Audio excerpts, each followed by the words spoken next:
மனிதர்களால் கைவிடப்பட்டு புறக்கணிக்கப்பட்டு விசாரிப்பாரற்றவள் அனாதை என்று முத்திரையிடப்பட்ட சீயோனுக்கு தேவஜனத்திற்கு கர்த்தர் தரும் மீட்பின் வாக்குறுதி.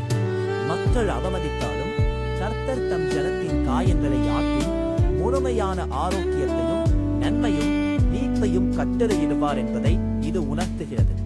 பாபிலோனிய சிறையிருப்பு காலத்தில் இஸ்ரவேலர் மற்ற தேசங்களால் கைவிடப்பட்டவர்களாகவும் யாரும் தேடாத புறக்கணிக்கப்பட்ட நிலையில் இருந்தனர்.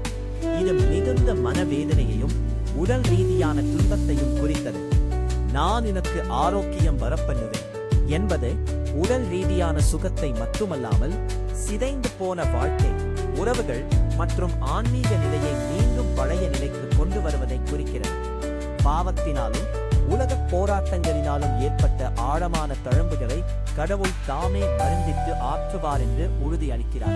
மனிதர்களால் குணப்படுத்த முடியாத காயங்களை ஆற்றுவது இறைவனின் வல்லமை குறிக்கிறது. உலகம் உங்களை வேண்டாதவர் என்று ஒதுக்கி தள்ளினாலும் கடவுள் உங்களை தேடி வந்து உங்கள் கௌரவத்தையும் செழுப்பையும் மீண்டும் தருவார் என்பதே இதன் மைய கருத்து. இந்த வசனம் எந்த சூழ்நிலையிலும் கடவுள் உங்களை கைவிடவில்லை, அவரே உங்களை குணப்படுத்தும் மருத்துவர் என்ற நம்பிக்கையை தருகிறது. கர்த்தராகிய இயேசு கிறிஸ்து உங்களையும் உங்கள் குடும்பத்தினரையும் ஆசீர்வதிப்பாராக. அல்லேலூயா, ஆமென்.